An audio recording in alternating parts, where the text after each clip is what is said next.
Hi friends. நம்ம என்னைக்காவது cricket game ஒலிம்பிக்கில் இல்லைன்னு யோசிச்சிருக்கோமா? இருந்துச்சு. 1900 அப்போ நடந்த பாரிஸ் ஒலிம்பிக்ஸில் ஒரே ஒரு தடவை கிரிக்கெட் நடந்திருக்கு. அது அப்போ கிரேட் பிரிட்டன் சாம்பியன்ஸாக இருந்தாங்க. சில்வர் மெடல் ஃப்ரான்ஸ் ஜெயிச்சாங்க. அப்புறம் கிரிக்கெட் வந்து ரிமூவ் பண்ணாங்கன்னா, அப்போ இருந்த கிரிக்கெட்டுங்கிறது டெஸ்ட் மேட்ச் ஃபார்மேட். அதாவது டெஸ்ட் மேட்ச்னா உங்களுக்கு நம்ம எல்லாத்துக்கும் தெரியும் 5 நாள் நடக்கும்.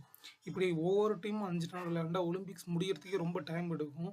அதனால கிரிக்கெட் வந்து ரிமூவ் பண்ணாங்க. அதுக்கப்புறம் ஒன் டே ஃபார்மேட் வந்தப்போ ரிமூவ் பண்ணதுக்கு காரணம் ஏன்னா, ஒரு நாள் ஃபுல்லாகவே ஒரு மேட்ச் நடக்க டைம் எடுக்கும்.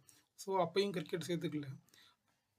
இதனால தான் கிரிக்கெட் ஒலிம்பிக்ல சேர்க்காம இருக்குது. அது மட்டும் இல்லாமல் மெயின் ரீசன் முக்கியமான நிறையா கண்ட்ரீஸ் லைக் அமெரிக்கா, சைனா, ஃப்ரான்ஸ்லாம் கிரிக்கெட் விளையாடுறதில்ல. ஸோ சேர்த்துக்கல. இப்போ T20 ஃபார்மெட் வந்துட்டனால 2028 நடக்கிற லாஸ் ஏஞ்சல்ஸ் ஒலிம்பிக்லேருந்து கிரிக்கெட் சேர்த்துருக்காங்க.